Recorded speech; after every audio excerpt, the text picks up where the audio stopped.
Hello, welcome to ASL Week 5 Weekly Recap with me, PCP. And yeah, our weekly heroes for this week are Hawlucha, Mega Alakazam, Tapu Koko, and Mega Latios. Hawlucha's getting another weekly hero, but that's because they went above and beyond this week. You'll see a bit later. The first match we got Metagross versus Shadow. And Matt actually pulls off his first victory against Shadow this week. So we'll see how that goes down. So first, turn 1, Shadow is going for the Moxie Dragon Dance setup on this Miltank. The Miltank's not really letting it happen. Waterfall doesn't really do enough to beat the Miltank. And Body Slam is able to paralyze it, so the Gyarados goes down very early, not doing very much to the Miltank, and rocks her up. So it's not looking good for Shadow at the early game. Kind of was a bit too aggressive, trying to set up turn 1. But anyways, Shadow gets into the Landorus on the double into Raikou. He scouts for the HP Ice, makes it seem like the Landorus is not Scarf. But here we got a Gunk Shot doing actually a pretty good amount to this Raikou. In comes the Lando on the T-Bolt, but it's still not Scarf, so it dies to the hidden power. Meanwhile, in comes Kartana to potentially get a kill, but it doesn't get the kill with the knockoff and ends up dying instead. So Shadow's in a really bad position right now. But Swallow should be faster. It seems to be physical. So yeah. But it's not looking great because Bullet Punch is just going to be able to take out the Swallow. Swallow can't really do a Heat Wave if it had the tech. But it just died to the Bullet Punch. So Matt is looking like he's in a really good position. He just needs to stop a setup sweep. Which he kind of does with Toxic, putting in this there Aura on a timer. And HP, I'm assuming Ice is not... Probably actually HP Fire. Is not doing enough to this Go-Go to kill it turn 1, but he goes for another HP Fire and destroys this Mega Scizor. Not sure why he went Mega Scizor. He probably could have gone Miltank knowing it was HP Fire. But Miltank ends up dying to a T-Bolt now, so the Zero Aura is actually putting in some work. But he goes for the Grass Knot, which is kind of strange because Grass Knot I think is like base like 40 power against Nihilego. It's not great. And it's neutral. I think a T-Bolt actually has a chance to do a lot of damage there. But never mind that. Arbok comes in, Sucker Punches, gets 1 kill. In comes Go-Go for the Fire Fang, takes down 2 kills. But Arbok, while it is going to do a lot with Sucker Punch, it's not going to be able to bring it all the way back from defeat. So Matt starts off really strong, getting him enough an advantage to take this game away. But it ended up getting down to pretty close margin. Next up, I can do this correctly. We have the new guy, Sketch versus Brad. Sketch is taking over for Cody. And so we get Sketch's first game. And he's going to be able to get, like I said earlier, weekly hero Hawlucha this game is able to get 5 kills. So even though it was a weekly hero in the past, 5 kills is enough to get it a weekly hero again. So let's watch this battle. So first, it's Tentacruel in on this Bulu. Gonna go for a safe Sludge Wave. In comes the Heatran to set up rocks, while T-Spike is also set up. Spin comes out from the Tentacruel, taking North Power decently well with the grassy terrain up. Heatran's gonna have a hard time killing this Tentacruel, but I think it's gonna be the same both ways, and that Spadef drop's actually pretty strong. So in comes the Rotom Wash on the double, or not the double, the swap into Greninja. It's not looking great for Greninja because it seems like a Volt Switch is going to come out here. Yep, there's a Volt Switch. In comes the Wobbuffet, and in comes the Tornadus on the Wobbuffet. Tornadus goes for a taunt, so Wobbuffet can't really deal with this Tornadus. Potentially just Toxic Stall, but he decides to go into Slurpuff instead. Because it's taunted, it can't Encore Destiny Bond. So the Slurpuff's able to get off a Belly Drum, which is looking really threatening to put in a lot of work this game, because one player off is going to do... Not going to be able to kill, but the Gligar doesn't go for, like... I don't know if it gets Roar or Whirlwind or anything like that, but it doesn't go for it. It just decides to get rid of rocks. But in comes the Wobbuffet and going for a Custap Berry Encore, which locks it into Play Rough, which potentially Heatran can kill. Apparently, there was also Destiny Bond on the Wobbuffet, and he decided that go for the 50-50 that Brad would go for a status move. So in comes... Actually, is it Destiny Bond if it has Encore? Yeah, it is. It is. So Dark Pulse is going to do a lot to Rotom, but he decides to swap out, because it's shown to be an offensive Rotom, which I think reveals that Brad is Scarf this based on how he's playing. But in comes the Tornadus again. Tornadus is looking pretty strong to do some damage, but Air Slash is not going to do that much to Heatran. But here comes the Z all-out pummeling, being able to take out the Heatran. So this Tornadus is actually looking to be in a really strong spot to take stuff out. But in comes the Tentacruel on the Ice Beam from the Greninja. Tentacruel is looking also in a good spot to potentially do something. But the Greninja is going to have the Z Tectonic Rage for the Tentacruel. So the Tentacruel is going to go down without being able to do anything. In comes the Scarf. Rotom once again able to Volt Switch on the Tapu Bulu. In comes Tornadus. Air Slash is probably going to get a kill here. And it does. There goes down the Bulu. In comes the Greninja. Probably wanting to force this thing out. In comes the Slurpuff. I think he was probably expecting Rotom to come in on the Ice Beam. But, no, it's going to be the Slurpuff. He goes for the playoff. Takes down the Greninja. And in comes the Hawlucha now. Getting the Speed Boost. In comes Swoobat. Which might not have been the best play. Maybe if he play roughs there, this is in a better position. But Air Slash is going to miss, meaning that Hawlucha is going to be able to do the work, take everything down with a +1 or +2 high jump kick and acrobatics. But then again, I think if he goes for Play Rough, gets the chip, I think he might be in Swoobat range for Air Slash. Huh. Anyways, the comeback victory from the reverse sweep with Hawlucha is going to be able to work. He's going to be able to take down Brad with the Hawlucha. Moving on. We got another new coach for me to talk about. Robert Panda versus Malone. Robert Panda has a unique right, so it's not going to show up on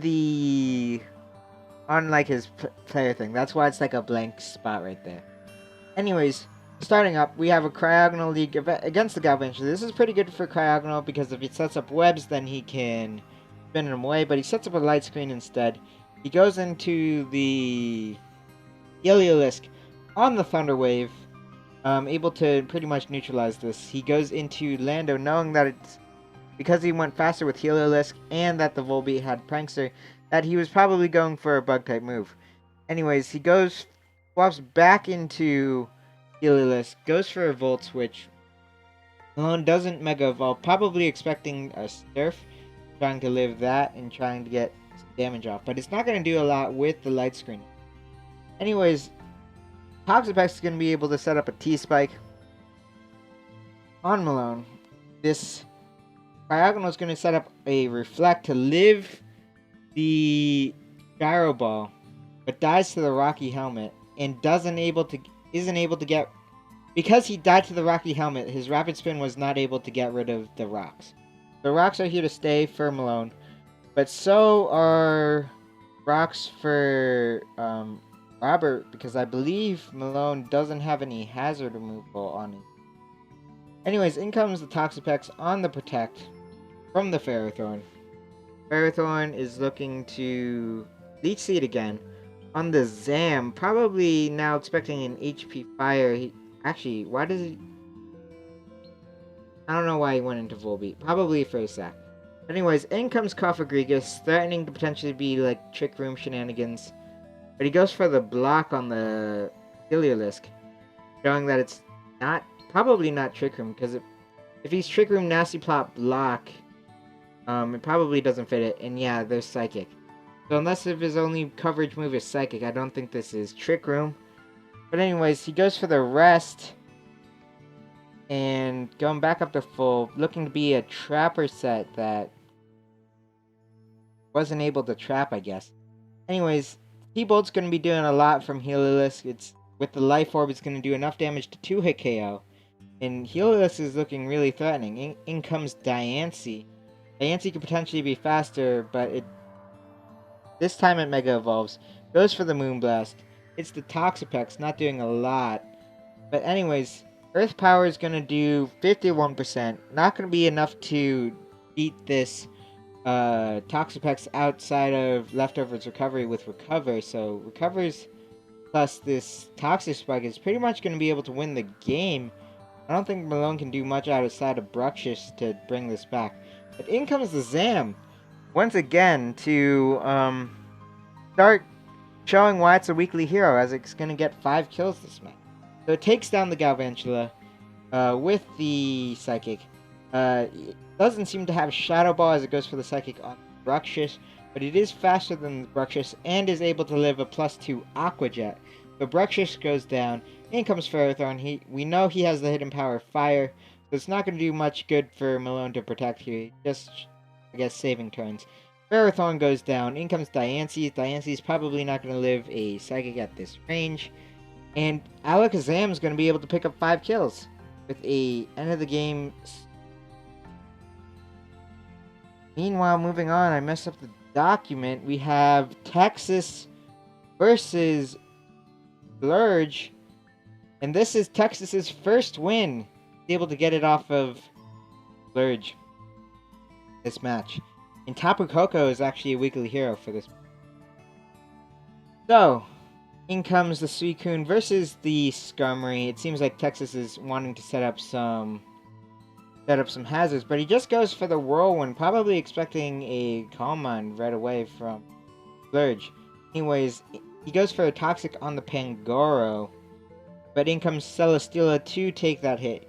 He goes for the Heavy Slam. He's not fearing the Flamethrower at all. And here comes the Z Rockium Continental Crush. Gonna do a lot, but Skarmory's gonna live on 1%. So Crystal's not. If that killed, this might have been a different game, because Skarmory is gonna prove to be pretty annoying this match. Anyways, in comes Sylveon on the Mega Ampharos, probably a dedicated Mega Ampharos counter. Probably has Focus Blast on there for it because he's probably slower than Skarmory. If Skarmory goes for the Roost, he can go for the Focus Blast and kill. That's actually pretty smart. Anyways, in comes the Life Orb Infernape, going on a U-turn on the Celesteela. The Celesteela is going to do a lot of damage to the Swampert, probably showing that Celesteela is pretty offensively invested, and that the Swampert is probably not defensive.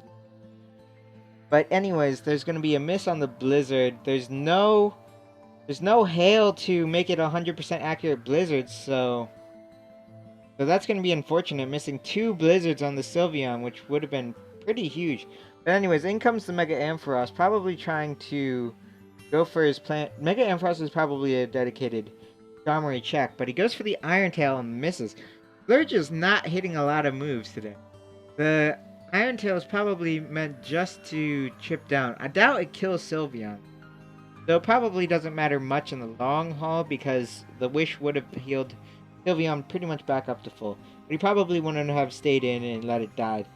As it seems like Mega Ampharos is his Skarmory answer, and he doesn't seem to have a Skarmory anymore.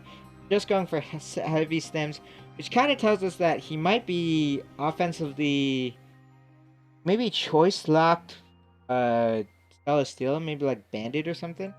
That would be pretty interesting. Anyways, in comes the Suicune on the Roost from the Skarmory, probably predicting that he wouldn't Toxic. Texas was trying to, earlier when he was spamming Toxic, trying to catch probably the Suicune.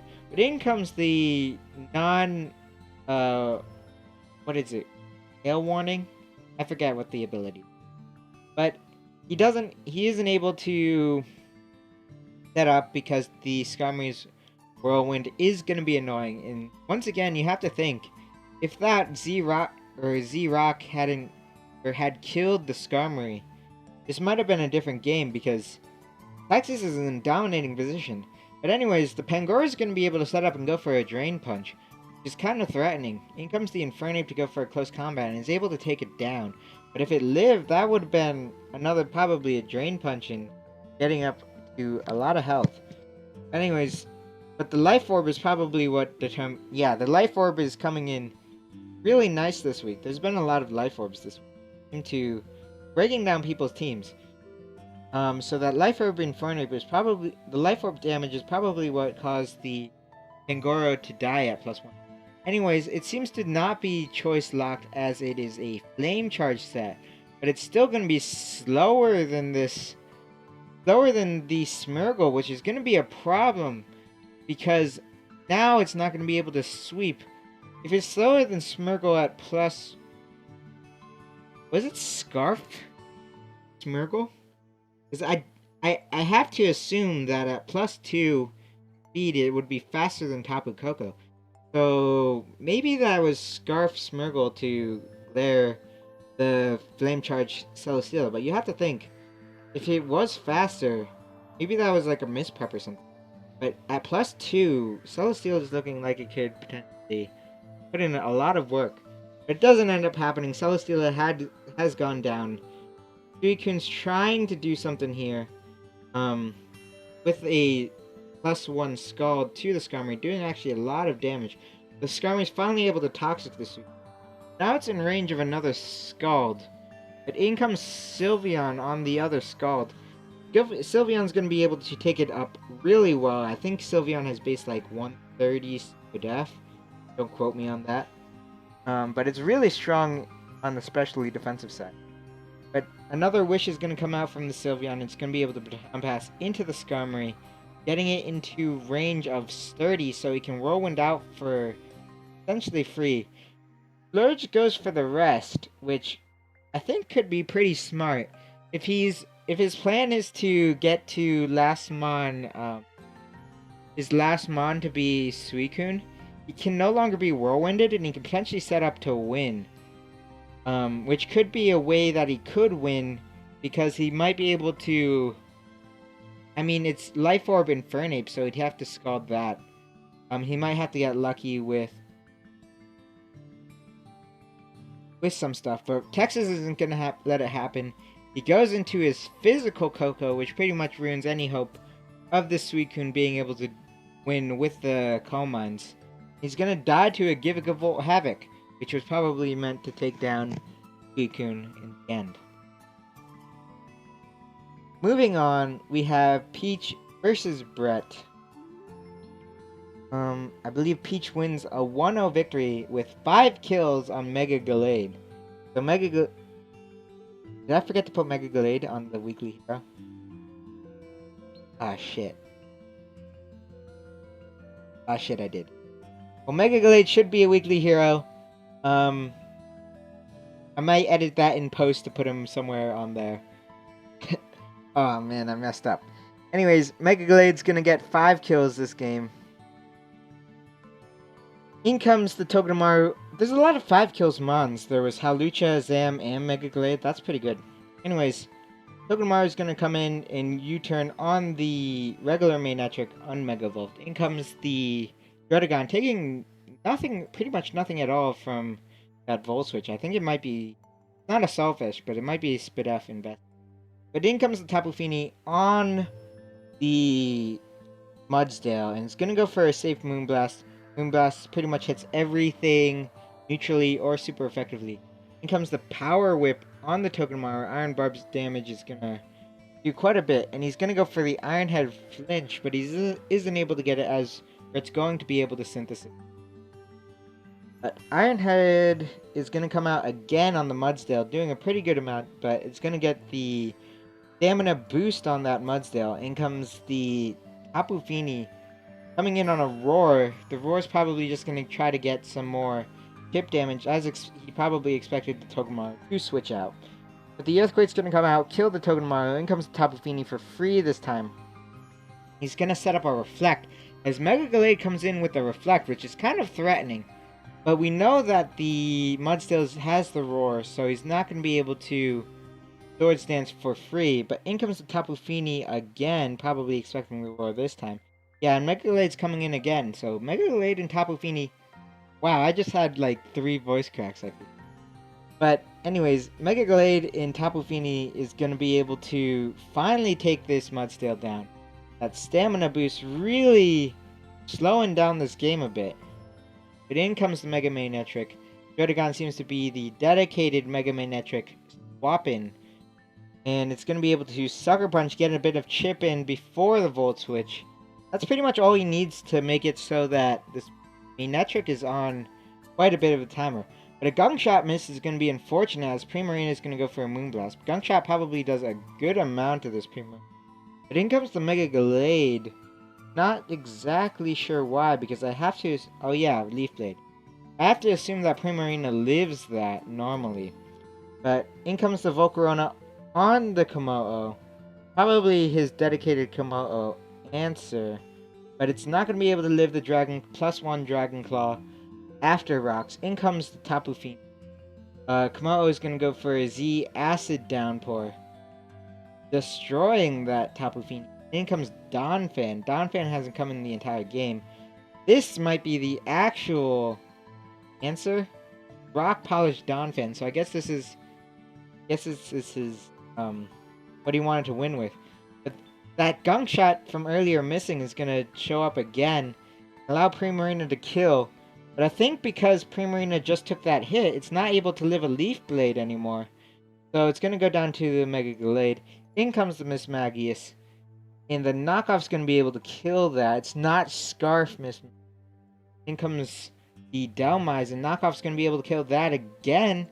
So maybe we got a misplay in the end game there, where Primarina was chipped down because of the Earthquake on Donphan.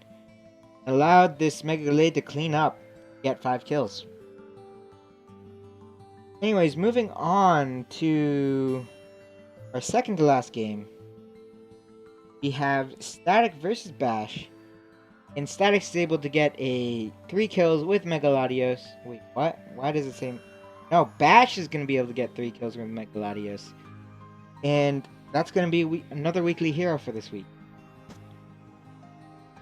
Anyways, starting off, we have the Lycanroc versus the Flygon lead. This is looking pretty good for Flygon, but Static is not afraid of the potential Scarf. So this Flygon goes for the Dragon Dance, 2 Dragon Dances. Endeavor pretty much shows that he's Sash Endeavor. So this is not looking great for Static, because Bash can literally set up all day here. And I think his only attacking move is Excel Rock. So Bash could literally set up this entire time, but he decides to not go for it. He decides to go for the Dragon Claw this turn. And he's going to be able to take down the Lycanroc. That's actually pretty risky, because I'll just say now, later on he reveals that he is in fact Roost. So if he just set up Dragon Dance's Roost on that Lycanroc, he could be +6/+6. Not really have to risk anything later with Cell Rock and Endeavor shenanigans. Just potentially PP stall the Endeavors. But a Dragon Claw is going to come out. And it's not going to be able to kill this Shaman, which is going to be able to revenge with the Dazzling Gleam. But it's not looking great for Static, as everything that is there, like the Mega Mawile seems to be the dedicated Megaladios check, potentially. It's dead, so I guess the bug type Savali also proves to be another answer to Megaladios. But up comes the Rocks. Gonna be able to do late game Rocks. Gonna be able to do a lot of chip to the Savali. But he's gonna have the clear Smog for this Cosmic Power Savali. So Savali's not gonna be able to get another sweep like it did in the past weeks. Although Mimikyu might have made it hard too. Air Slash Flinch is going to cause it so that Torkoal is going to go down to this. Why did I say Silvally? This is a Sigilyph. The Torkoal is going to go down to the Sigilyph. In comes the Latios, potentially wanting to kill with the Thunderbolt. And yeah, the Silvally Bug is going to be able to take a lot from the rocks, but it's not going to be able to do enough with the U-turn to take one shot this Latios. So Latios is going to be able to get 3 kills this match. To be our last weekly hero for this week. Moving on to our last game, we have me, TCP versus Ian. And Mega Beedrill did get 3 kills this week, but there was a lot of other weekly heroes, and it was a weekly hero in the past. So it's not a weekly hero for this week. But it's a 1-0 victory for Ian, and we'll see how it happens. Anyways, there's a Rotom versus a Hydreigon lead. Hydreigon goes for the substitute. Turn 1. In comes the Mega Kangaskhan. Gonna take 30% from Dark Pulse. Todd's gonna be able to break the sub and do a little bit of chip to the Hydreigon. Anyways, in comes Jellicent on the Wish. And the Toxic's gonna come out from the Kangaskhan. They're gonna exchange Toxics. Both of them are poisoned and both of them are on a timer. Anyways, another Wish is gonna come out on a Rain Dance, which is kind of threatening because Omastar's in the back and probably showing to be Swift Swim. So in comes the Florges on the Jellicent, and there's a swap back in the Kangaskhan on the Toxic. But Toxic doesn't work out because of reasons. Because, yeah, the Kangaskhan's already poisoned. Anyways, the Kangaskhan's going to go for another Toxic on the Clefable. Clefable's going to take Toxic damage, showing that it's either Q-Charm or Unaware, probably Unaware. In comes the Garbodor on the double into Jellicent. A Spike is going to go up on the Rain Dance, threatening to bring in Omastar once again. And this time he does bring in Omastar on another Spike being set up by me. Anyways, this time we're going to see a Shell Smash come out. But I'm going to go for the Clear Smog, getting rid of the boost. And this turn, Omastar is going to go for a Surf, doing a lot of damage to me as I go for another Clear Smog. Another Voice Crack. I'm just having a lot of them today. Anyways, there's going to be another Shell Smash on the Florges swapping in. This time, Surf's going to do a lot of damage, but Florges is going to be able to take out the Omastar with the Moonblast. In comes Hydreigon, probably feeling that it's as a Steel type move or Poison type move. It's going to show it to be the Z Corkscrew Crash, as my berry's not going to be enough to live that hit. Anyways, the Workup's going to come out on the Facade to break the substitute. And the Dark Pulse is going to come out and flinch the Mega Kangaskhan. So the Mega Kangaskhan is no longer going to be able to take down this Hydreigon. In comes the Salamence, threatening to be faster, but it's in fact slower. Goes for the Iron Tail and kills the Hydreigon. In comes the Mega Beedrill, and the Garbodor comes in on the Mega Beedrill, takes the knockoff, reveals the Shed Skin, and Aftermath is going to be able to do some chip back to the beat. In comes the Rotom Heat on the U-turn, not taking it extremely well. And the Jellicent's going to come in on a Discharge, going to be able to live at 3%. And there's going to be a hard swap into Mence, as a Shadow Ball is going to come out, crit, and actually kill the Mence. So, probably a misplay there for not going for Volt Switch or something like that. But in comes the Kangaskhan in the Rotom Heat, and he's going to switch into his Clefable on the Volt Switch, taking it not very well. In comes the Jirachi on the Clefable. There's going to be a Doomsire coming out from Jirachi as Clefable's taking chips, but it's going to be able to get up late game rocks on the Wish, and Protect's going to come out so that on the same turn as a Moonlight. But the Doomsire is going to be able to take out the Clefable. In comes Mega Kangaskhan, or not Mega King, regular Kangaskhan going for a Curse, as the Doomsire is going to come out from Jirachi. Going to be paralyzed there on a Drain Punch. Kangaskhan's going to be able to get back some health. Looking pretty good for Ian here because he's able to set up pretty well. But out comes the Psyshock and the Doomsire. We're going to be taking down this Kangaskhan really low. And Doomsire is going to come out again on the Drain Punch. And I get paralyzed here on the Curse. So I get a Protect off. So this Kangaskhan is in range of the Doomsire to go down. But it is Jirachi is not at a range of health where it can take the knockoff, and Rotom Heat is not at the range of health where it can take where it can't take the poison jab. So Mega Beedrill is able to clean up at the very end there, secure a victory for Ian. So that's the week. Oh, it says week 4. That's week 5 weekly recap with me, TCP. This is the overall what happened. Just to go over again, Matt got his first win this week. Sketch took over for Cody and was able to keep the winning streak going at 5 wins in a row, almost potentially securing him a playoff spot. And Malone is lost to the Carolina Pancham, which is Robert Panda, I believe. So Robert Panda gets a win after losing his first weekend. So he's 1-1.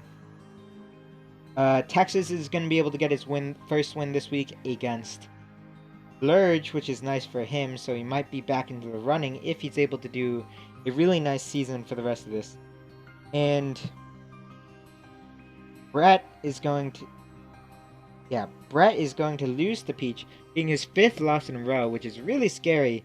Because once you hit that 6th loss mark, that's when you start getting iffy if you're going to get into playoffs. So Brett is really going to have to pretty much go undefeated if he wants to secure a good chance of being in playoffs. Anyways, Bash is going to beat Static 4-0, and I'm going to lose to Ian. That's been week 5 weekly recap with me, TCP. And yeah, bye.